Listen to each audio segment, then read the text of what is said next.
teringat kisah yang pernah berlaku lebih kurang 20 tahun lepas, lebih kurang tahun 1999 lah, ketika kerajaan nak bangunkan Putrajaya, Cyberjaya, KLIA. Kerajaan ambil alih beberapa tanah Felda, dan antara Felda yang diambil alih ialah Felda LBJ yang tak dinilai. Kerajaan tak ambil alih begitu sajalah, kerajaan bagi pampasan, dan penduduk-penduduk Felda LBJ dapat satu jumlah yang besar, lebih pada 1 juta lah satu family, dapat terus title jutawan. Dan bila diorang dapat title jutawan tu, maka ramailah orang datang ke situ, pada salesman kereta, salesman pelaburan, dan salesman datang, of course lah, dia nak cari pelanggan. Sehingga kan ada showroom kereta buka dekat tengah-tengah Felda tu, bayangkan. Kalau kita tengok kan, orang Felda orang macam mana? Selalunya lah, normalnya orang Felda ni orang yang hidupnya agak susah, Felda sawit ataupun Felda getah, kawasan kampung kan. Jadi bila dapat RM 1 juta tu, satu jumlah sangat besar yang menyebabkan mindset mereka terkejut. Dan jumlah 1 juta tersebut hanya bertahan agak-agak berapa lama tuan-tuan? 3 tahun saja. Dan selepas 3 tahun, 1 juta tadi dah habis. Kalau ikutkan lah kan, RM 1 juta tu satu jumlah yang besar, satu jumlah yang cukup banyak. Tapi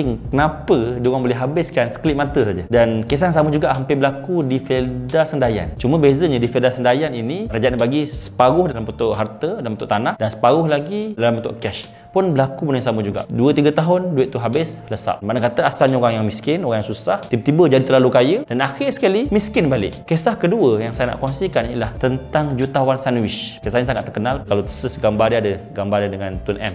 Kisah ni pun berlaku sekitar tahun 99. Waktu tu kenesanan ekonomi 97, 98, 99 tu. Kisah ini berlaku di Thailand, dan di Thailand memang berlaku juga orang-orang yang bunuh diri disebabkan tak sanggup nak menghadapi kenyataan bahawa mereka dah bankrupt. Dan di Thailand ada seorang tokoh korporat namanya Sirivat. Dia sangat kaya, sangat terkenal, sampai digelar sebagai The Phantom sebab dia selalu beli saham-saham. Sehingga satu ketika tahun 97 tu, bisnes jatuh teruk dalam satu malam, terus jatuh bankrupt. Kemudian esoknya dia jumpa dengan staff-staff dia, pekerja-pekerja, dia beritahu syarikat dah tak ada, syarikat dah bankrupt, dia berhentikan semua pekerja dia, tak mampu nak bayar gaji. Kemudian dia balik ke rumah. Dia beritahu kat isteri dia, dan dari situlah dia dapat idea untuk berniaga sandwich.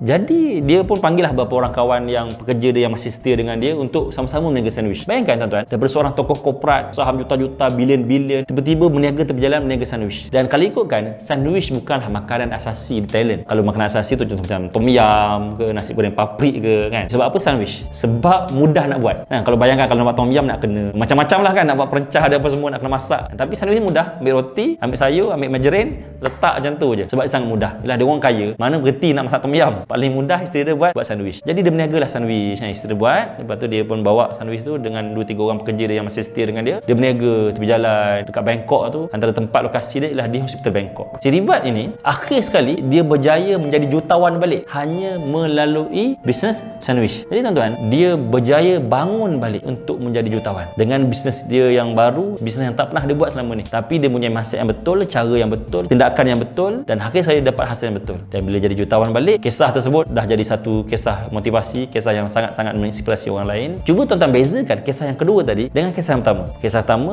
jutawan Felda, yang kisah kedua jutawan sandwich. Jutawan Felda tadi asalnya orang miskin, jadi kaya dan kena jatuh balik. Yang kisah kedua tadi daripada orang paling kaya, jatuh tergolek dan berjaya jadi kaya balik. Kedua-dua ini menunjukkan sangat penting ada mindset yang betul. Sebab gaya ni balik Dan sebenarnya tuan-tuan, kalau kita tanyalah pada mana-mana jutawan, mereka akan ada kisah-kisah kegagalan mereka. Contohlah orang jutawan terkenal di dunia, Donald Trump. Donald Trump ni banyak sangat kisah-kisah kegagalan dalam bisnes dia. Tapi dia still orang kaya di US. Sebab apa? Walaupun dia gagal, jatuh bankrupt, dia berjaya naik balik. Dan kadang-kadang orang kaya ni dia ada strategi dia. Contoh macam Robert Kiyosaki, ada syarikat dia yang bankrupt, tapi dia tak bankrupt, syarikat saja yang bankrupt. Atau contohnya lah. Itulah yang membezakan tentang mindset jutawan dan juga mindset orang-orang biasa ni.